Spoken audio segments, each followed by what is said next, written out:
विश्व चर्चित रातो हाब्रे अर्थात् रेड पाण्डा अत्यन्तै दुर्लभ जनावर मध्येको एक जनावर हो। सन् 1997 देखि 2015 सम्मको डेटा अनुसार यसको कुल सङ्ख्यामा 50% घटेपछि यसलाई लोपोन्मुख प्रजातिमा राखिएको हो।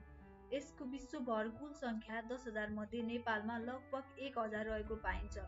रेड पाण्डा नेपालको पूर्वी हिमाली भेगका केही नेसनल पार्क अर्थात् राष्ट्रिय निकुञ्ज, लाङटाङ राष्ट्रिय निकुञ्ज, सगरमाथा राष्ट्रिय निकुञ्ज, मकालु बरुण राष्ट्रिय निकुञ्ज, रारा राष्ट्रिय निकुञ्ज, कञ्चनजङ्घा संरक्षण क्षेत्र, ढोरपाटन शिकार आरक्षण लगायतका केही सामुदायिक वनहरू पाँचथर, इलाम, ताप्लेजुङमा समेत रहेको पाइन्छ। करिब 2200 देखि 4800 मिटरसम्मको उचाइमा रहेको टेम्परेट अर्थात् समशीतोष्ण जङ्गलमा बसोबास गर्छन्। रातो हाब्रे धेरैजसो रुखमा बस्छन् र यिनीहरूको मुख्य आहार बाँसको तामा, पात लगायतका फलफुल, बेरिज, किरा फट्याङ्ग्राहरू समेत खाने गर्दछन्। रातो हाब्रेको ठुलो गोलो टाउको, काला आँखा, ट्रायङ्गुलर कान र शरीरभरि खैरो र कालो भुत्लाले ढाकिएको हुन्छ।